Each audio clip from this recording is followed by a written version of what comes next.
말씀이 되기를 바랍니다. 이 시간 말씀의 제목은 그리스도인 된 영성이라는 말씀입니다.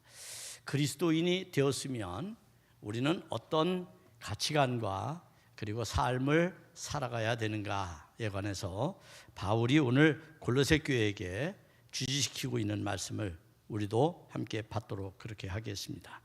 우리는 지난 몇 시간 동안 계속해서 골로새서를 우리가 함께 묵상해 왔습니다. 바울이 골로새서에서 그리스도론에 대한 분명한 이해와 그리고 이론을 정립함으로써 복음의 진실이 무엇인가, 그리고 진리를 추구한다는 것이 어떤 것인가, 세상은 여전히 진리를 파괴하기 위해서 많은 거짓과 그리고 전통이라는 이름으로 우리에게 수많은 시험들, 미혹들을 해오고 있는데 우리가 어떻게 하면 이런 유혹들을 뿌리치고 오직 하나님의 나라를 향한 진리를 추구해 갈 수 있을까? 오늘은 그 방법론에 대한 마지막 골로새서의 말씀을 함께 나누도록 하겠습니다. 여러분, 우리가 어떤 존재인지에 대한 명확한 이해를 가지고 계시죠? 여러분들은 여러분이 어떤 존재적 기원을 가지고 있는지를 우리가 아마 아실 겁니다. 창세기 1장 27절에 보면 그 기원에 대해서 하나님이 자기 형상대로 곧 하나님의 형상대로 사람을 창조하셨다라고 말합니다. 다시 말하면 우리의 기원은 하나님께 있다는 것이죠. 그래서 오늘 본문의 10절에서도 그와 같은 사실을 우리에게 주지시키면서 이는 자기를 창조하신 이의 형상을 따라 이렇게 말을 했어요. 자기를 창조하신 이의 형상, 다시 말하면 하나님의 모습, 하나님의 모양, 하나님의 인격, 하나님의 성품, 그렇게 살아가는 것이 어떤 사람이라고요? 그리스도인이다, 새 사람 된 사람이다, 이렇게 규정을 하고 있습니다. 우리가 어떤 존재인지를 모르면 우리의 삶의 가치관이 무너집니다. 예를 들면 여러분 대한민국 사람이잖아요. 그럼 대한민국 사람으로서의 정체성이 있죠. 그죠? 근데 그것을 근본을 모르고 만약 여러분들이 다른 나라 사람이고 다른 나라 인종인 것처럼 살아간다면 그것은 우리의 관계성이 그렇게 원활하게 이루어지지 않겠죠. 그래서 하나님께서는 우리들로 하여금 그러한 하나님 나라의 정체성, 그러니까 여러분들은 대한민국 사람이지만 또 다른 정체성을 가지고 사는 사람들이에요. 또 다른 근본을 가진 사람들이다. 그것이 바로 하나님께로부터 우리가 왔고 하나님의 창조물이며 하나님의 형상을 닮은 존재들이다 라고 말할 수가 있어요. 그러면 우리는 어떻게 살아야 될까요? 하나님의 존재적 가치를 따라 살아야 되겠죠. 왜? 여러분들이 어떤 말을 하느냐에 따라서 그 말이 하나님을 나타내기 때문에. 여러분이 사람을 죽여요? 그러면 하나님은 죽이는 하나님이에요. 여러분이 다른 사람을 사기쳐요? 그러면 하나님은 사기치는 하나님이에요. 여러분이 다른 사람에게 악담을 해요? 그러면 하나님은 악담하는 하나님이에요. 그러니까 우리가 하나님의 형상을 닮았다는 거예요. 하나님의 모양을 가졌다는 거예요. 그래서 우리가 하는 대로 하나님이 그대로 보여진다는 것이죠. 그래서 우리를 뭐라고 바울은 말했어요? 우리를 그리스도의 뭐라고 그러죠? 편지라고 말해요. 편지. 향기라고도 하고 편지라고도 하고. 여러분들은 어떻든지 간에 이 모든 것을 다 담으면 하나의 말로 말할 수 있는데 그 복음이죠. 복음. 여러분이 가는 곳마다 복음의 소식이 들려줘야 됩니다. 다시 말하면 하나님 나라의 기쁜 소식이 다른 사람들에게 전파돼야 된다라는 것입니다. 그것이 하나님의 성품을 닮은 참된 크리스찬, 참된 그리스도인, 그들이 추구하는 삶의 가치를 영성이라고 말한다는 것이죠. 1748년 3월 10일 북대서양 바다 한가운데서 노예 상선 한 척이 큰 풍랑을 만나게 되었어요. 노예선이 그 시대에는 있었어요. 17세기, 16세기, 17세기. 여러분, 노예 상선이 있었다고 하는 것은 참으로 인류 역사의 불행한 일이죠. 왜냐하면 사람을 사고 팔았으니까요. 피부색이 다르다는 것 때문에. 그런 일들이 버젓이 이루어지는 시대였습니다. 그 배에는 20대 초반의 청년 한 사람이 타고 있었는데 그는 존 뉴턴이라고 하는 사람이었어요. 이 청년은 배가 언제 침몰할지 모르는 위기 상황 속에서 두려워 떨고 있었어요. 그러면서 그가 평상시에 들었던 종말에 관한, 다시 말하면 죽음에 관한 일들을 떠올리게 됩니다. 그러면서 그는 이런 생각을 하게 되죠. 내가 경멸했던 하나님은 내가 죽으면, 이 바다에서 죽으면 나를 반드시 심판하게 될 거다. 두려움 속에서 그는 무릎을 꿇습니다. 그리고 하나님께 회개를 하죠. 단지 살려달라는 게 아니었어요. 그가 모독했던 하나님, 그가 거부했던 하나님, 그가 멀리했던 하나님께 대한 용서를 구하고 있었던 것입니다. 그가 기도해서 그런가요? 배는 어느덧 안정을 찾기 시작했어요. 그리고 그는 생각했어요. 내 기도가 응답되었구나. 나는 이제부터 하나님을 알고 제대로 살아가야지. 그런데 영국으로 돌아온 그는 제대로 살기는커녕 이전의 삶을 반복적으로 계속 살아갑니다. 여러분, 우리가 알듯이 하루아침에 우리가 회개했다고 우리의 삶이 천사가 되는 것도, 성인이 되는 것도, 신비로운 것도 아니죠. 여전히 우리는 육체를 가진 사람이고 하던 일들을 계속 해와야 되고 또 계속 교제를 하면서 살아가야 돼요. 그게 우리가 사는 삶의 방식이라는 거예요. 그럼 이런 삶의 방식에서 어떻게 나를 변화시킬까? 존 뉴턴은 여전히 노예 상선을 타고 있었습니다. 하나님을 아는 사람이라면 그의 삶의 패러다임을 바꿔야 되는데 그는 그러지 못했던 겁니다. 돈의 달콤한 맛에 그는 여전히 사람을 사고 파는 일을 한 것이죠. 자, 이런 과정 속에서 그는 도무지 자기 자신이 하나님에 대해서 어떤 느낌을, 내가 하나님 앞에 회개를 했고 용서를 구했고 그래서 하나님을 알아가겠다고 다짐을 했지만 그의 일상에 빠져 그는 삶을 여전히 그렇게 살아가고 있던 때에 그는 계속해서 갈등하고 번민하게 되는 겁니다. 이게 저는 굉장히 중요하다고 생각해요. 아무 생각 없이 사는 것이 아니라 삶에 대한 갈등과 번민이 필요한 것이죠. 내가 어떤 일을 할 때 고민하는 것처럼 우리의 삶에 대해서도 나를 돌아보며 번민하고 갈등하는 것은 인간으로서 가져야 될 아주 기본적인 자기 삶을 거룩하게 하거나 패러다임을 바꾸거나 더 나은 하나님의 사람으로 자기를 만드는 데 있어서 매우 중요한 요소입니다. 그런 삶을 살아가는 겁니다. 존 뉴턴은 그런 삶을 살면서 그는 어느덧 한순간 그의 안에 믿음이 들어오는 것을 발견했어요. 믿음이라는 게 여러분 뭐예요? 여러분, 믿음이란 하나님에 대한 무한 신뢰죠. 그 사랑에 대한 뜨거운 나의 고백이죠. 그리고 그분과 함께 친밀해지는 그러한 삶의 형태라고 믿음을 정의한다면 오늘 그는 이런 고백을 하게 됩니다. 나를 향한 그분의 사랑을 이제야 알게 되었다. 나의 마음에 그분을 향한 사랑이 싹트기 시작했다. 이제 나는 그분을 존경하며 사랑하기로 했다라고 그는 고백을 합니다. 그러면서 더 이상 노예 상선을 타지 않습니다. 그리고 하나님을 더 깊이 알아가려고 노력하는 가운데 하나님이 그에게 주신 사명을 깨닫게 되고 그는 나중에 목사가 됩니다. 성직자가 되죠.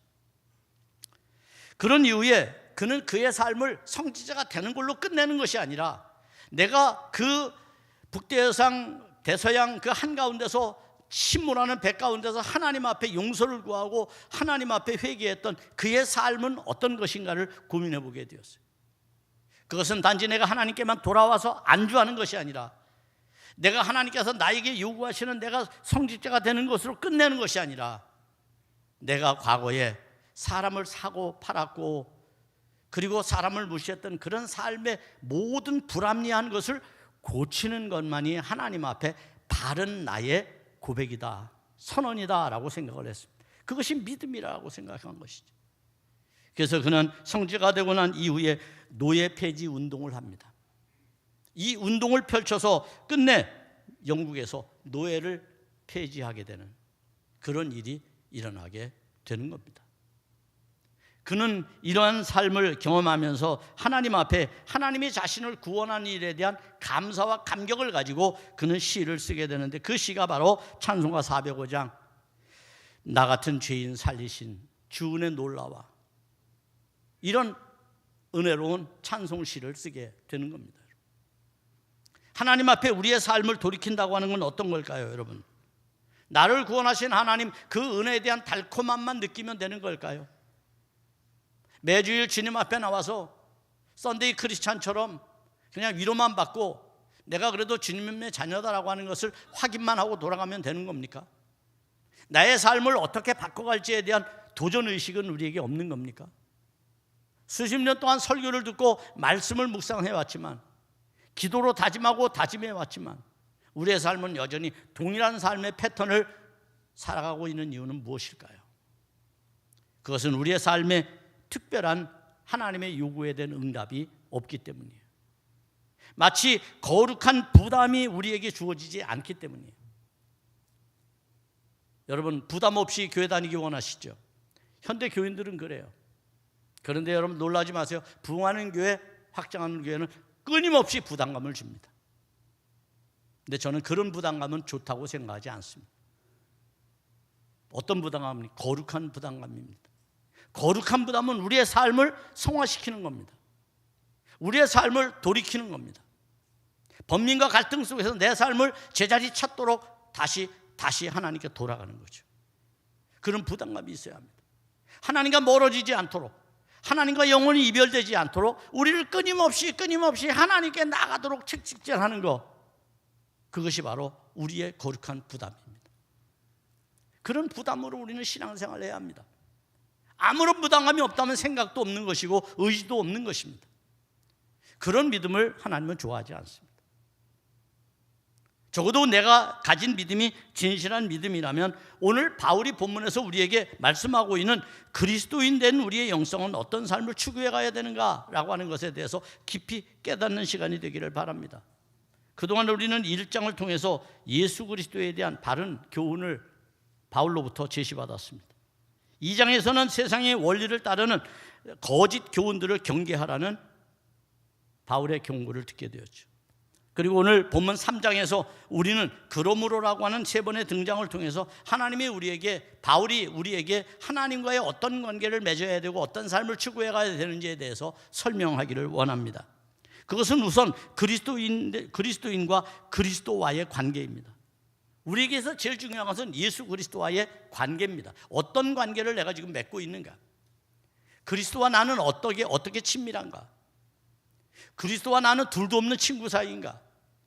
그리스도와 나는 정말 뗄래 뗄 수 없는 그런 관계에 있는가?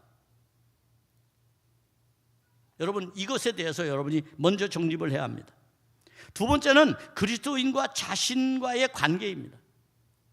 그리스도인과 또 그리스도인과의 관계죠. 여러분, 형제와 형제와의 관계, 성도와의 관계 굉장히 중요하죠.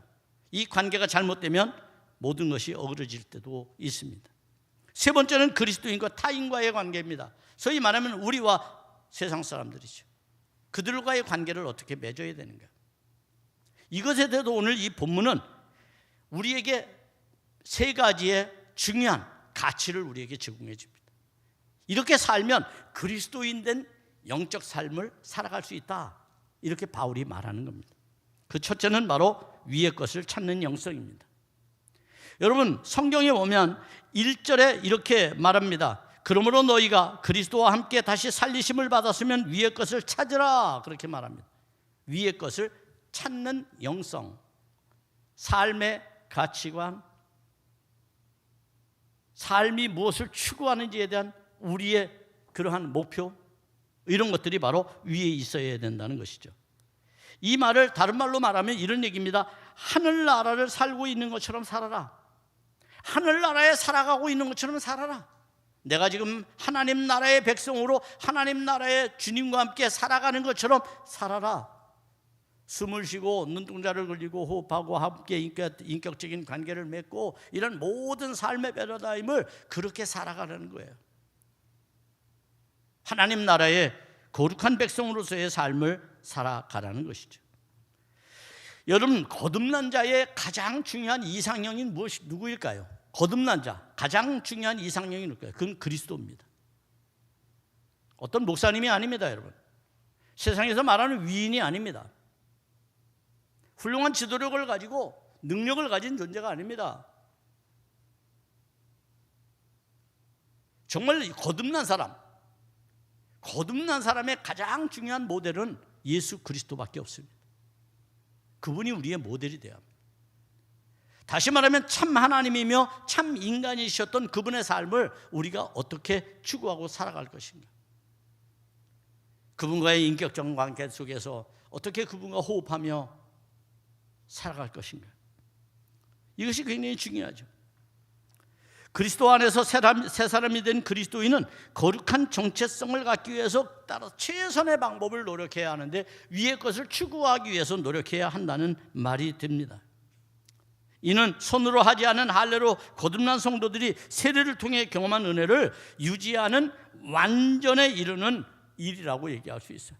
여러분, 완전한 구원에 이르는 방법, 그것을 추구하기 위해서 우리가 늘 잊어버리지 말아야 할 것, 소망해야 될 것은 뭐냐면 위의 것, 하나님의 나라, 하나님 우편에 앉아 계신 예수 그리스도를 흠모해야 한다는 겁니다. 그분을 우리가 늘 바라보고 살아야 하는 겁니다. 그럴 때 우리는 그리스도가 부활하여 생명으로 우리 안에 존재하는 것처럼 우리도 부활하게 될 것입니다. 우리도 다시 살아나게 될 겁니다. 2장 12절에서 그와 같은 말씀을 하고 있죠. 너희가 세례로 그리스도와 함께 장사되고 또 죽은 자들 가운데서 그를 일으키신 하나님의 역사를 믿음으로 말미암아 그 안에서 함께 일으키심을 받았다라고 말합니다. 우리는 그리스도와 함께 부활한 자들입니다. 그리스도와 함께 부활할 자들입니다. 그러니 여러분, 우리의 삶을 어떻게 해야 합니까? 그리스도를 바라보는 삶을 살아야죠. 썩어질 육체를 바라보며 살지 않고 없어질 것을 위하여 살지 아니하고 오직 영원한 것, 진리된 것, 우리에게 생명을 가져다 주는 그러한 것을 바라보며 살아야 하는 줄 믿습니다. 바울은 왜 이와 같은 것을 경계했을까요? 그동안 우리가 1장, 2장에서 살펴본 대로 그것은 세상의 철학과 초등학문이 우리를 그와 같이 잘못된 길로 인도하기 때문이에요. 다시 말하면 거짓된 우상, 그리고 우리를 속이는 것, 이런 것들에 우리가 빠지기 쉽기 때문이라고 말하는 겁니다. 그러므로 우리는 2장에서 말하는 것처럼 세상의 초등학문에서 그리스도와 함께 죽었거든 어찌하여 세상에 사는 것과 같이 규례에 순종하느냐 라고 하는 주님의 말씀을 들을 필요가 있어요. 어찌 보면 붙잡지도 말고 맛보지도 말고 만지지도 말고 하라는 주님의 말씀처럼 우리는 그렇게 살아야 합니다. 그것이 바로 우리가 살아갈 삶의 원리라는 것이죠. 사람의 명령과 가르침을 따르느냐 아니면 하나님의 진리를 추구하느냐라고 하는 삶은 오늘 그리스도인인 우리가 매일같이 매 순간 질문받고 있는 질문이라고 얘기할 수 있어요. 어떤 길을 선택하시겠습니까, 여러분? 따라서 바울의 가르침은 여기에 머물러 있지 않고 2절에서 위의 것을 추구하라고 하는 보다 적극적이고 보다 완전한 것을 이룰 것을 우리에게 요구합니다. 앞에서 말한 것처럼 초등학문에서 그리스도와 함께 죽었기 때문이죠. 세상의 지식으로 인하여 그것으로만 사는 존재가 아니라 이제 그것은 죽고 그것보다 더 형이상학적인 가치를 추구하며 살라는 말씀이 될 것입니다. 그러므로 4절에서 이렇게 말합니다. 우리 생명이신 그리스도께서 나타나실 그때에 너희도 그와 함께 영광 중에 나타나리라. 여러분, 우리의 삶의 목표가 바로 이런 겁니다. 우리가 왜 영성적 삶을 살아가야 합니까? 왜 위의 것을 바라보며 살아야 합니까? 하나님의 영광이 결국 나타날 때가 있기 때문입니다. 그때를 흠모하며 살아가는 것이 바로 크리스천이라고 말할 수 있고 바로 성도라고 얘기할 수 있습니다. 두 번째는 땅에 있는 지체를 죽이는 영성입니다. 여러분, 위의 것만 추구하는 것이 신앙은 아니에요. 신앙을 잘못된 편협한 신앙을 추구하게 될 때 위의 것만 추구하는 사람들이 있어요. 그것만 생각하는 사람이 있어요. 그러나 우리는 지금 여전히 세상에 살고 있거든요. 어쩌면 이것은 영원히 우리에게 도달할 수 없는 문제일 수도 있어요. 그러면 논리적으로 증명될 수도 없는 것을 허상을 가르치는 것과 같기 때문에 위의 것을 추구하지만 여전히 땅에 살고 있는 우리에게는 어떤 삶을 살아가야 될까요? 땅의 지체를 죽이는 훈련을 해야 합니다. 그게 바로 우리가 신앙생활하는 목표라고 말할 수 있습니다. 이것을 다른 말로 말하면 반사회적이고 반기독교적인 악을 멈추는 겁니다. 반복음적인 것, 반사회적인 것, 반그리스도적인 것을 멈출 줄 알아야 합니다. 여러분이 많은 지식을 배웠어요. 공부를 많이 했어요. 그 공부한 것을 가지고 세상에서 남을 지배하고 거짓말을 하고 포악하게 하고 빼앗고 속이는 일에 사용해서는 안 되는 거죠. 그렇게 살지 말라고 말하는 거예요. 배운 지식으로만 살면 안 된다는 거예요. 그것을 절제할 줄 알아야 된다. 욕망이 있고 욕심이 있어도 절제를 해야 하는 것이죠. 그렇다고 여러분을 염세주의자나 아니면 금욕주의자가 되라는 얘기는 아닙니다. 이걸 잘못 받아들이는 사람들이 또 금욕주의자가 됩니다. 위의 것을 추구하라고 그러니까 땅은 다 소용이 없어. 땅은 멸망할 거. 그러니까 땅에 있는 거 다 가져와 이러면서 사기치는 사이비 교주들이 있잖아요. 여러분 거기에 다 속아 넘어가잖아요. 그거 잘못된 거예요. 여러분 위의 것을 추구하되 땅의 것을 어떻게 절제할 것인가라고 하는 것은 마치 양날개와 같은 거예요.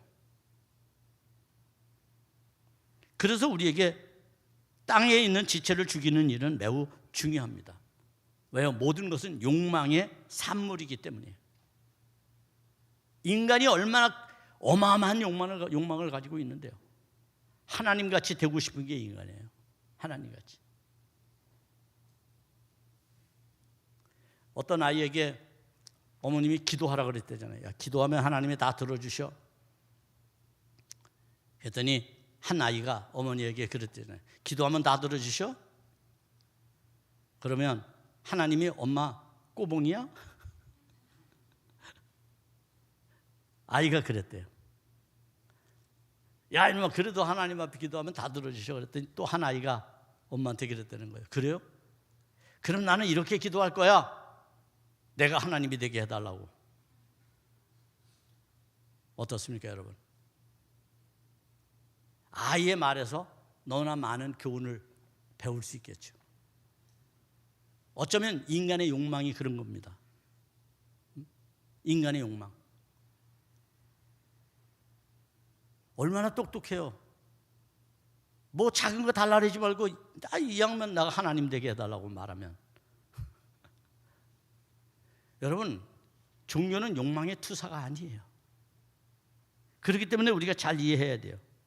끊임없이 자기를 절제하는 거, 끊임없이 자기를 죽이는 거, 그게 기독교적인 복음이고 교리예요.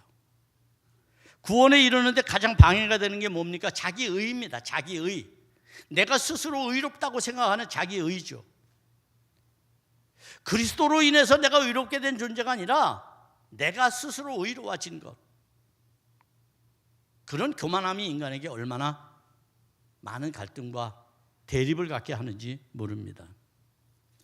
여러분 위의 것을 목표하라는 것은 우리의 삶에 있어서 가장 최상의 최고의 가치가 있다는 거예요. 항상 그걸 염두에 두고 살라는 거예요. 내가 아무리 높은 자리로 올라가도 그 위에는 하나님이 계셔. 내가 아무리 지식이 많아도 그 위에는 충만한, 너무나 충만한 그리스도가 계셔. 이것을 알고 사는 사람과 그것을 모르고 사는 사람은 그의 인생의 결과가 어떠할지는 우리가 역사에서 너무나 많이 보아온 얘기입니다. 그리스도를 만나기 전에 생각하던 세속의 가치, 예수를 만나기 전에 여러분들이 세속적 가치를 어떻게 추구해 왔습니까? 귀신을 섬기면서, 귀신에게 빌면서 세상의 가치를 막 목숨 걸듯이 달려가면서 추구해 오면서 살지 않았습니까? 그런데 그리스도를 만나고 난 다음에도 여전히 그러한 기복과 세속주의적 종교심에 빠져 있다면 우리가 얼마나 어리석은 사람들입니까? 여러분, 영생의 가치를 생각하라는 말입니다. 이 말은 영원한 것이 있음을 기억해야 된다는 말이에요. 내가 이 땅에 살아가는 동안만 끝이 아니라 영원한 하나님께서 영원의 시간 속에 우리를 두게 될 텐데, 그때 우리가 그리스도와 함께 자유를 누릴 것인가, 행복할 것인가, 아니면 지옥에서 고통받고 있을 것인가. 그 삶은 우리에게 명확하게 요구하는, 오늘 땅에 있는 지체를 죽이라고 하는 이 말씀 속에서 우리는 깨달아야 합니다. 5절에서 그러므로 바울은 이렇게 우리에게 권면합니다. 그러므로 땅에 있는 지체를 죽이라. 음란과 부정과 사욕과 악한 정욕과 탐심이니 탐심은 우상숭배니라. 여러분, 우상숭배하는 이유가 뭐예요? 욕심 때문이에요. 욕심 때문에. 사이비 이단 교주에 빠지는 이유가 뭐예요? 욕심 때문이에요. 구원을 위해서 간다고요? 아니요. 인간의 욕망이 정상적인 교회 안에서 채워지지 않으니까 그렇게 가서 채우려고 하는 거예요. 여러분, 우리가 하나님 앞에 바른 믿음을 가지고 사는 게 필요합니다. 또한 바울은 8절에서 이렇게 말씀하고 있습니다. 이제는 너희가 이 모든 것을 벗어버리라. 곧 분함과 노여움과 악의와 비방과 너희 입에 부끄러운 말이라. 이런 걸 절제하는 겁니다. 이런 걸 죽이는 훈련을 하는 게 교회입니다. 여러분, 말씀을 듣고 기도하면서 이것을 죽이는 거예요. 기도가 뭡니까?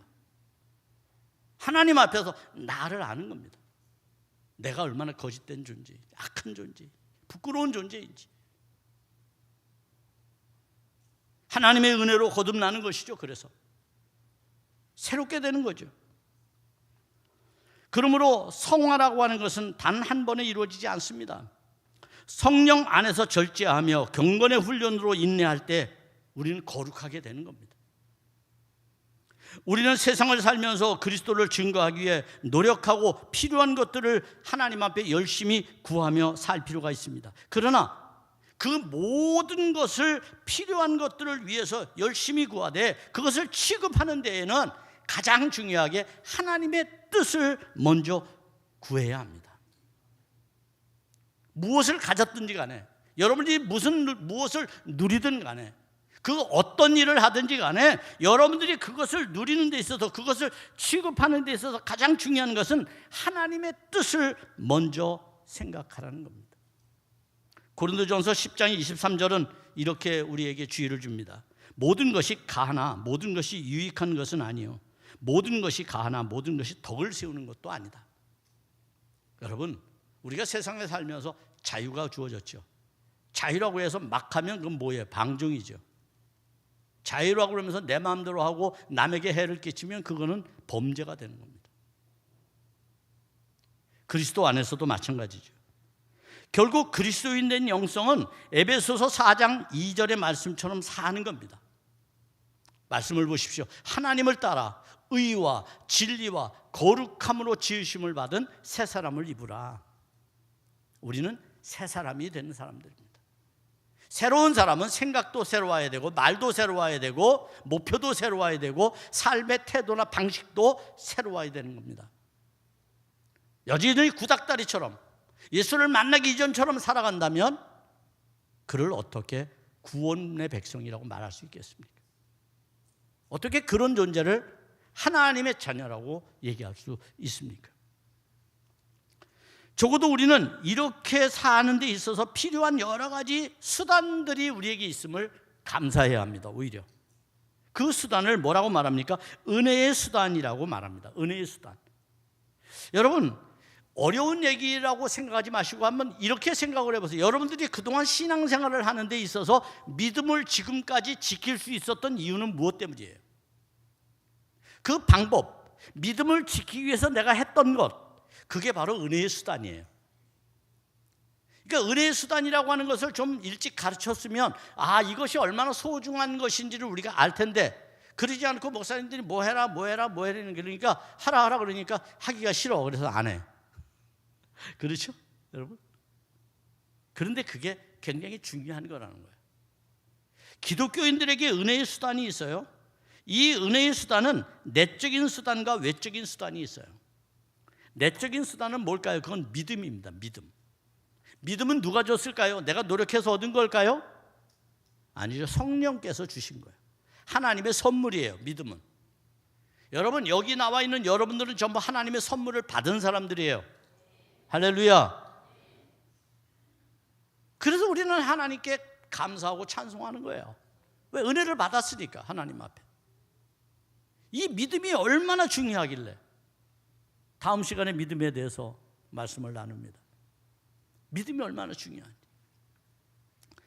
그러니까 믿음은 성도들의 마음 안에서 일어나는 신뢰죠. 끊임없는 신뢰죠.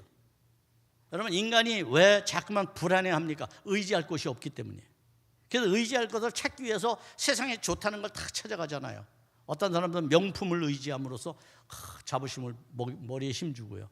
어떤 높은 자리에 앉아가지고 의시되면서 힘주고요.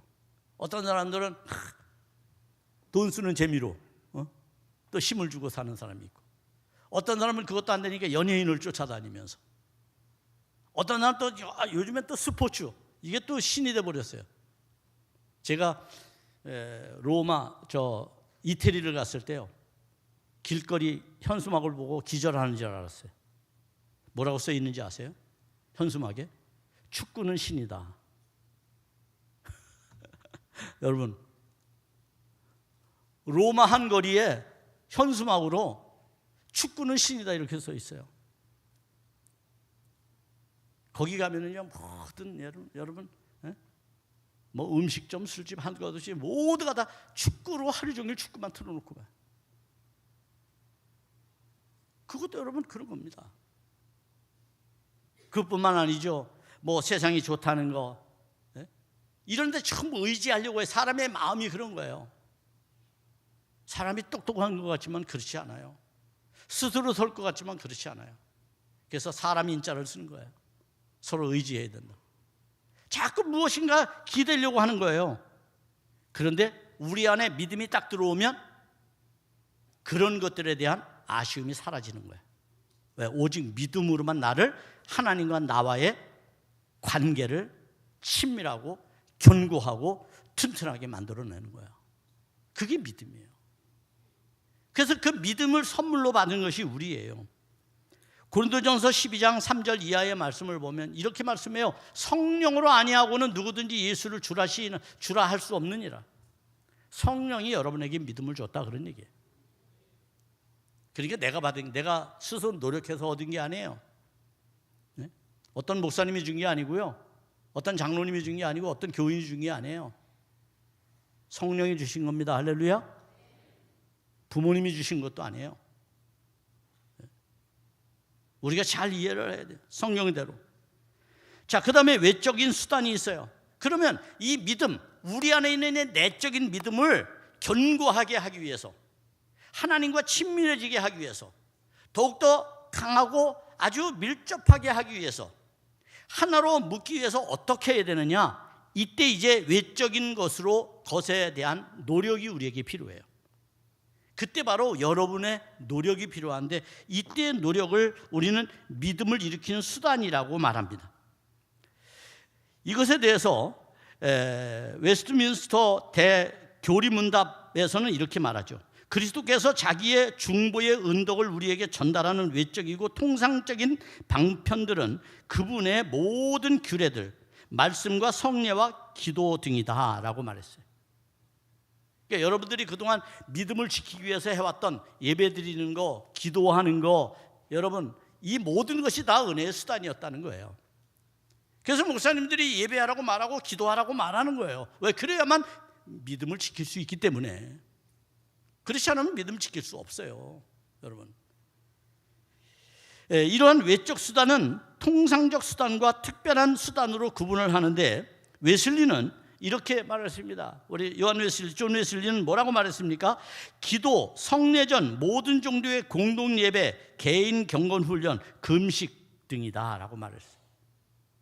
좀 더 구체적으로 말했죠. 기도하는 것, 성례전에 참여하는 것, 성만찬과 세례의식을 받는 것, 또 모든 공적인 예배, 교회 가는 모든 예배들, 그리고 개인의 경건훈련, 말씀 묵상이라든지 여러분이 스스로 하는 개인 경건의 훈련이 있잖아요. 봉사하는 거라든지 이런 거. 그 다음에 금식, 마지막으로 자기가 금식함으로써 하나님 앞에 결단하는 이 모든 행위들이 다 무엇을 위한 것이냐? 내 믿음을 지키기 위한 거예요. 남을 위한 것이 아니라. 네? 내 믿음 지키기 위해서 하는 일이에요. 할렐루야.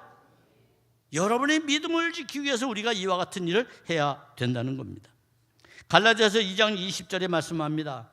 이제 내가 육체 가운데 사는 것은 나를 사랑하사 나를 위하여 자기 몸을 버리신 하나님의 아들을 믿는 믿음 안에서 사는 것이다. 이 믿음이 얼마나 중요한 가치를 갖는지, 이 믿음으로 우리는 오직 구원을 얻습니다. 이 믿음으로만. 그래서 바울은 이런 말씀으로 오늘의 말씀을 맺고 있는 겁니다. 9절 10절의 말씀입니다. 너희가 서로 거짓말을 하지 말라. 옛사람과 그 행위를 벗어버리고 새사람을 입었으니 이는 자기를 창조하신 이의 형상을 따라 지식까지 새롭게 하심을 입은 자니라 라고 말하고 있는 거예요. 여러분은 새사람이 이미 된 사람들이에요. 이미 된 사람들이에요. 그러므로 우리는 거짓말 할 필요가 없죠. 왜요? 이미 그리스도를 알고 믿고 그분을 따르는 그리스도인이 되었으니까. 그러면 그리스도인은 다른 사람과 어떤 관계를 맺고 살아야 될까요? 11절 말씀을 보면 여기에 명확하게 말씀해주고 있는 것을 보게 됩니다. 그 말씀은 거기에는 헬라인이나 유대인이나 헬라파나 무할레파나 야만인이나 수구다인이나 종이나 자유인이나 차별이 있을 수 없나니 오직 그리스도는 만유시요 만유 안에 계시니라. 무슨 말이에요? 다른 사람과의 관계에서 아까 존 뉴턴이 노예상을 때리치우고 그의 삶을 노예를 폐지하는 일에 헌신했던 것처럼 우리의 삶은 차별에서 떠나야 된다는 말이에요. 사람 위에 사람 없고 사람 밑에 사람 없다는 말입니다. 그렇게 사는 것이 그리스도인의 삶이다. 사랑하는 여러분, 한 주간의 여러분의 삶이 무더위와 싸우지만 위의 것을 추구하는 일로 영적인 삶을 살아가시기를 바랍니다. 땅의 것을 죽이는 일로 여러분 절제하며 믿음에서 승리하시기를 바랍니다. 그런 은혜가 여러분을 참된 구원으로 인도할 것입니다. 찬양합니다. 하나님께로 더 가까이, 하나님께로 더 가까이 갑니다. 고통 가운데 계신 주님, 변함없는 주님의 크신 사랑, 영원히 주님만을 섬기리. 우리 두 손 들고 함께 부릅니다. 하나님께로, 하나님께로 더 가까이 갑니다. 고통 가운데 계신 주님, 변함없는 주님의 크신 사랑, 영원히 주님만을 섬기리. 우리 말씀을 생각하면서 함께 기도하겠습니다.